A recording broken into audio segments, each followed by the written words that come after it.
Hi friends எல்லாருக்கும் வணக்கம். இந்த விலாகில் கண்டிப்பாக உங்களுக்கு வந்து யூஸ்ஃபுல்லான ஒரு 7 டிப்ஸ் தான் ஷேர் பண்ணியிருக்கிறேன். கண்டிப்பாக இது உங்களுக்கு வந்து ரொம்பவே யூஸ்ஃபுல்லாக இருக்கும். வீடியோக்குள்ளே போகிறதுக்கு முன்னாடி இந்த வீடியோ பார்த்துட்டு இருக்கவங்களுக்கும் என்ன இது வரைக்கும் சப்போர்ட் பண்ணவங்களுக்கும் ரொம்ப ரொம்ப நன்றி. வீடியோ பிடிச்சிருந்தா லைக் கொடுக்க மறக்காதீங்க. நீங்கள் கொடுக்குற ஒவ்வொரு லைக்கும் எனக்கு அடுத்தடுத்த வீடியோஸ்க்கு ரொம்பவே மோட்டிவேட் பண்ணுற மாதிரி இருக்கும். அதோட உங்கள் ஃப்ரெண்ட்ஸ் அண்ட் ஃபேமிலிக்கும் ஷேர் பண்ணுங்கள். மறக்காமல் நம்ம சேனலையும் சப்ஸ்கிரைப் பண்ணுங்கள். இந்த வீடியோவில் ஷேர் பண்ணியிருக்கிற 7 ஹோம் டிப்ஸுமே கண்டிப்பாக வந்து உங்களுக்கு ஹெல்ப்ஃபுல்லாக இருக்கும். அதில் சில விஷயங்களை வந்து நீங்கள் ஃபாலோ பண்ணிட்டு கூட இருக்கலாம். ஏதாவது ஒரு சில விஷயமாவது உங்களுக்கு வந்து யூஸ்ஃபுல்லாக இருக்கும் நம்புகிறேன். ஃபர்ஸ்ட் டிப் என்னன்னு பார்த்தீங்கன்னா, நம்ம வந்து மங்களகரமாவே ஸ்டார்ட் பண்ணுவோமே அப்படிங்கிற மாதிரி கோல மாவு வச்சு தான் டிப்ஸ் ஸ்டார்ட் பண்ணியிருக்கேன். இது நெறைய பேர் வந்து ஃபாலோ பண்ணுவீங்க. தெரியாத சில பேருக்காக அது வந்து யூஸ்ஃபுல்லா இருக்கும். நான் ரீசென்ட் டேஸா தான் இந்த டிப்ப வந்து ஃபாலோ பண்ணிட்டுருக்கிறேன். நார்மலா வந்து கோலம் போடுறதே நான்லாம் வந்து பெரிய விஷயம். அந்த அளவுக்கு வந்து எனக்கு கோலமும் வராது. ஆனா இப்பலாம் ரொம்பவே வந்து இன்ட்ரெஸ்ட்டா வந்து போட ஸ்டார்ட் பண்ணிட்டேன். ஒரு விஷயத்த இன்ட்ரெஸ்ட்டா ஸ்டார்ட் பண்ணவும் தான், அதில வேற என்ன இம்ப்ரூவ்மெண்ட் பண்ணலான்னு சொல்லி தோணும் இல்லையா? அந்த மாதிரி எனக்கு வந்து இந்த கோலத்தில வந்து பச்சரிசி மாவு வந்து ஆட் பண்ணா ரொம்பவே வந்து பிரைட்டா இருக்கும்னு சொல்லி கேள்விப்பட்டேன். ஸோ அதுக்கப்புறம் தான் இந்த டிப்ப வந்து ஃபாலோ பண்ண ஆரம்பிச்சேன். உண்மையிலே நார்மலா நம்ம கோல மாவு வச்சு போடுறதுக்கும், இந்த பச்சரிசி மாவ கலந்து கோலம் போடுறதுக்கும் ரொம்பவே வந்து டிஃப்ரென்ஸ் தெரியுது. ரொம்பவே வந்து பளிச்சு லுக்ல இருக்குது. 3 கப் கோல மாவுக்கு 1 கப் பச்சரிசி மாவு வந்து சேர்த்து நல்லா வந்து மிக்ஸ் பண்ணிட்டு, அத வந்து ஒரு பாக்ஸ்ல வந்து ஸ்டோர் பண்ணிக்கலாம். ஸோ அந்த மாரி தான் நான் வந்து ஸ்டோர் பண்ணி வந்து கோலம் போட்டுட்ருக்கிறேன். நார்மலா நீங்க வந்து போடுற மாவுக்கும், கோல மாவ மட்டும் யூஸ் பண்ணி போடுறதுக்கும், பச்சரிசி மாவ அதோட கலந்து போடுறதுக்கும் நெறையவே வந்து டிஃப்ரென்ஸ் தெரியுது. நல்லாவே வந்து சூப்பராவும் இருக்குது. சில விஷயங்கள வந்து ஸ்டார்ட் பண்ற முன்னாடி வந்து நம்மளுக்கு இந்த விஷயம் தெரியாது, தெரியாது அப்படிங்கிற மாரி தான் இருக்கும். அந்த மாரி தான் கோலம் போடவே எனக்கு தெரியவே தெரியாது. சும்மா இந்த ஸ்டார வச்சே உபேத்திட்டு இருந்தேன். இப்ப தான் இம்ப்ரூவ்மெண்ட் ஆயிருக்குது. ஃபர்ஸ்ட்டு போட்டது கோல மாவு. இது வந்து செகண்ட் போட்டது பச்சரிசி கலந்த மாவு. இதுக்கும் நல்லாவே வந்து டிஃப்ரென்ஸ் தெரியுது. இதுவரைக்கும் நீங்க இந்த மாரி ட்ரை பண்ணலன்னா, கண்டிப்பா வந்து ட்ரை பண்ணி பாருங்க. ட்ரை பண்ணி பார்த்துட்டு நம்ம நார்மலா போட்ட கோலத்துக்கும், மறுநாள் நீங்க வாசல்ல பச்சரிசி மாவு கலந்து போட்ட கோலத்துக்கும் நெறையவே வந்து டிஃப்ரென்ஸ் தெரியும். ட்ரை பண்ணலாம், ட்ரை பண்ணி பாருங்க. செகண்ட் டிப் இது நெறைய பேருக்கு தெரிஞ்சிருக்க வாய்ப்பு இருக்குது. அதே மாரி தெரியாத சில பேரும் இருக்கிறாங்க. இந்த மேஜிக் ஸ்பாஞ்ச் இந்த மேஜிக் ஸ்பாஞ்ச் எதுக்கு அப்டின்னா, நம்ம வால்லலாம் நெறைய பென்சில் ஸ்க்ராச்சஸ்லாம் இருக்கும். குழந்தைங்க நெறைய வந்து எழுதி வச்சிருப்பாங்க. ரொம்பவே வந்து அசிங்கமாயிரும். இன்னொன்னு சில இடங்கள்ல வால்ல நம்மளே வந்து டச் பண்ணி ரொம்ப அழுக்காயிரும். அந்த மாரி இடங்கள வந்து கிளீன்டா வைக்கணும்னா, இந்த மேஜிக் ஸ்பாஞ்ச் கண்டிப்பா வந்து உங்களுக்கு வந்து ஹெல்ப்ஃபுல்லா இருக்கும். சுத்தமா அப்படியே வந்து அந்த இடத்துல இருந்த தடயமே இல்லாம ஆயிரும். இந்த மேஜிக் வால் வந்து ரொம்பவே வந்து பியூர் ஒயிட்டா இருக்கும். நல்லா தண்ணீல நனைச்சிட்டு பிழிஞ்சிட்டு, அதுக்கப்புறம் அந்த இடத்த நல்லா தேய்ச்சு எடுத்துட்டோம் அப்படின்னா, செம்மையா வந்து கிளீன் ஆயிரும். அந்த பென்சில் தடை இருந்ததே தெரியாம ஆயிரும். அந்த அளவுக்கு நீட் ஆயிரும். அந்த ஸ்பாஞ்சில வந்து நார்மலா அந்த அழுக்கு வந்து ஒட்டியிருக்கும். ஆனா, அத வந்து தண்ணீல போட்டு வாஷ் பண்ணிட்டோம் அப்படின்னா, திரும்பவும் வந்து பழைய நிலைமைக்கு வரும். ஆனா, நம்ம இது யூஸ் பண்ண ஸ்பாஞ்ச் கரைஞ்சுக்கிட்டே தான் வரும். ஆனா வந்து ரொம்பவே வந்து யூஸ்ஃபுல்லான ஒரு ப்ராடக்ட்னே சொல்லலாம். Third one tooth paste.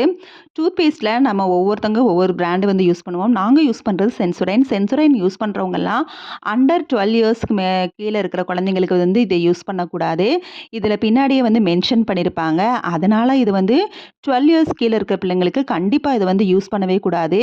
அதுக்கு பதிலா நாங்க வந்து ப்ரிஃபர் பண்ணியிருக்கிறது க்ளோஸ்அப் தான். இது வந்து குழந்தைங்களுக்கு வந்து யூஸ் பண்ணிக்கலாம். ஸோ அதனால வந்து சென்சோடைன் யூஸ் பண்ணிக்கிட்டு இருந்தீங்க அப்படின்னா, குழந்தைங்களுக்கெல்லாம் கண்டிப்பா வந்து அத யூஸ் பண்ணாதீங்க. அதுக்கு பதிலா வந்து வேற சாய்ஸ வந்து நீங்க வந்து செலக்ட் பண்ணிக்கலாம். அப்புறம் இது வந்து டூத் பவுடரு நாட்டு மருந்து கடையில வாங்குனது. இது எதுக்காக நாங்க வந்து யூஸ் பண்றோம் அப்டின்னா, கண்டிப்பா வந்து நைட்டு வந்து பிரஷ் பண்ணி வைக்கிற பழக்கம் வந்து இருக்கணும். குழந்தைங்களுக்கு ஆரம்பத்துலேருந்தே வந்து பிரஷ் பண்ணி விடுற பழக்கம் வந்து இருந்துறணும். ஆக்சுவலா இது வந்து கையில கொஞ்சமா கொட்டி, அத வந்து கையிலேயே வச்சு நல்லா வந்து பல்ல தேய்ச்சு எடுக்கணும். இதுக்கு வந்து நம்ம வந்து டூத் பிரஷ் எல்லாம் வந்து யூஸ் பண்ண வேணாம். நெறைய வந்து நம்ம வந்து காலையில எமர்ஜென்சிக்கு வந்து யூஸ் பண்றோம். ஆனா நைட் இந்த மாரி ஒரு தடவ வந்து நம்ம ஃபுல்லா நம்ம கைய வச்சே வந்து பல்ல வந்து நல்லா தேய்ச்சு எடுத்துக்கிட்டாலே போதும். நல்லா வந்து பல்லு வந்து கிளீன்டா இருக்கும். இதுக்கு நைட்டு டூத் பவுடர வச்சு தான் வந்து பிரஷ் பண்ணணும்னு கிடையாது. நீங்க நார்மலா யூஸ் பண்ற பேஸ்ட்லயே வந்து பண்ணலாம். ஆனா இது பெஸ்ட் ஐடியான்னு நெனைக்கிறேன். 4த் ஒன் இந்த மாரி பிரிண்டட் ஷர்ட்டு, டீ ஷர்ட்டு இந்த மாரி இதெல்லாம் வந்து சம் மிஸ்டேக் பண்ணுவோம். என்ன அப்டின்னா, நம்ம வாஷிங் மிஷின்ல போட்டு எடுப்போம். அப்புறம் வந்து வெயில்ல ரொம்ப நேரம் வந்து காய போட்டு எடுப்போம். அந்த மாரி இருக்கிறப்ப வேகமா இந்த பிரிண்டட்லாம் வந்து போயிரும். அதுக்கு வந்து வாஷிங் மிஷின்ல போடுறதுக்கு முன்னாடியே வந்து துணிய நல்லா பெரட்டி போட்டு வச்சுட்டோம் அப்டின்னா, அந்த பிரிண்டட் வந்து உள்ள போயிரும். அதுக்கப்புறம் நம்ம என்ன பண்ணலாம் அப்டின்னா, வாஷிங் மிஷின்ல போடலாம். இந்த மாரி பண்றப்ப அதோட பிரிண்டட் சைடு வந்து உள்ள போயிரும். ஸோ அந்த அளவுக்கு வந்து வாஷபிள் அங்க வந்து கிடைக்காது. அதனால அதனால வந்து நம்ம பயப்படாம வந்து வாஷிங் மிஷின்லேயே போட்டு எடுக்கலாம். அதே மாதிரி நார்மலா எந்த துணியா இருந்தாலும் ரொம்ப நேரம் வந்து வெயில்ல வந்து போடாதீங்க. அதுவும் சப்போஸ் இது வந்து உள்ள போட்டுட்டு நம்ம ரொம்ப நேரம் வெயில்ல போட்டாலும் பிரச்சனை இல்ல. ஏன்னா பிரிண்டட் இதுதான் வந்து நம்மளுக்கு வந்து உள்ள வந்து போயிறதுனால, அதனால எந்த கவலையும் இல்ல. அடுத்து இந்த மாதிரி கொஞ்சம் டிசைன்டு ஒர்க் இருக்கிற டீ ஷர்ட்டு, சாரீஸு, சுடின்னு எது இருந்தாலும் நம்ம கொஞ்சம் ஒரு 10 நிமிஷம் டைம் எடுத்து கொஞ்ச நேரம் வந்து பவுடர்ல வந்து வாஷிங் பவுடர்ல வந்து ஊற வச்சுட்டு நம்ம வந்து கசக்கி போட்டாலே போதும். ஈஸியா வந்து நம்ம துணி வாஷ் பண்ண மாரி ஆயிரும். இத வந்து நம்ம மிஷின்ல போட்டு அதுக்கப்புறம் நம்ம ஆசைப்பட்டு எடுத்த ட்ரெஸ்ஸஸ்லாம் வேகமா வந்து இந்த இதெல்லாம் வந்து போயிரும். அதுக்காக நீங்க எப்பவும் வந்து ஹேண்ட் வாஷே இதுக்கு வந்து ரொம்பவே வந்து போதுமானது. அது மட்டும் இல்லாம இத தேய்க்கிறதுமே நம்ம வந்து என்ன பண்ணணும் அப்டின்னா, இதுக்கு மேல ஒரு டவல் விரிச்சு, அப்புறம் வந்து அது மேல நம்ம தேய்ச்சு குடுத்தாலே அந்த இடம் வந்து ஈஸியா வந்து அயர்ன் ஆயிரும். இத தவிர்த்து நம்ம அப்படியே வந்து தேய்ச்சு குடுத்தோம் அப்படின்னா, நம்மளுக்கு அந்த பிரிண்டடே வந்து நம்மளுக்கு வந்து மேல இருக்கும். பிரிண்டட் ஷர்ட்டுக்கும் சரி, இந்த மாதிரி டிசைன் ஒர்க் இருக்கிறதுக்கும் சரி, நம்ம மேல இந்த மாரி கிளாத் போட்டு தேய்க்கிறப்ப அது எந்த ஒரு டேமேஜும் ஆகாது. அதே மாதிரி அயர்ன் பண்ண மாதிரி கரெக்ட்டா வந்து நீட்டா தான் இருக்கும். ஸோ, இந்த மாரி இத வந்து மெயின்டெயின் பண்ணுங்க. இப்படி நீங்க வந்து பிரிண்டட் ஷர்ட்டுக்கு மேலேயே நீங்க வந்து இது அயர்ன் பண்றப்ப, அயர்ன் பாக்ஸ்லயே அந்த பிரிண்டட ஒட்டி அப்புறம் ட்ரெஸ்ஸுமே வந்து வேகமாவே வந்து வேஸ்ட் ஆயிரும். ஸோ, அதனால இந்த மாதிரி வந்து தப்பெல்லாம் வந்து பண்ணாதீங்க. ஸோ, ஹீட்டுமே வந்து நல்ல ஒரு அயர்ன் பாக்ஸ வந்து சூஸ் பண்ணிட்டீங்கன்னா, எந்த ஒரு பிரச்சனையும் இல்ல. இப்ப வரதெல்லாம் நல்லா அந்த மாரி தான் வருது. நல்லா ஹீட் ஆயிட்டாலே போதும். அந்த லைட் ஆஃப் ஆயி கொஞ்ச நேரம் வந்து ஹீட் அடங்குனதுக்கு அப்புறம் தான் வந்து லைட் ஆன் ஆகுது. அந்த மாரி தான் நான் வச்சிருக்கதுமே. ஸோ, அயர்ன் பண்றப்ப கேர்ஃபுல்லா அயர்ன் பண்றேங்க. நம்ம ஆசைப்பட்ட ட்ரெஸ்ஸ வந்து நம்மளே வந்து பழக்க வேணாம். 5த் டிப் என்னன்னா, ஸ்டெபிலைசர். ஸ்டெபிலைசர் கண்டிப்பா மேக்ஸிமம் நெறைய பேர் வந்து யூஸ் பண்ணுவீங்க. யூஸ் பண்ணாத சில பேருக்கு கண்டிப்பா இது வந்து யூஸ் ஆகும்.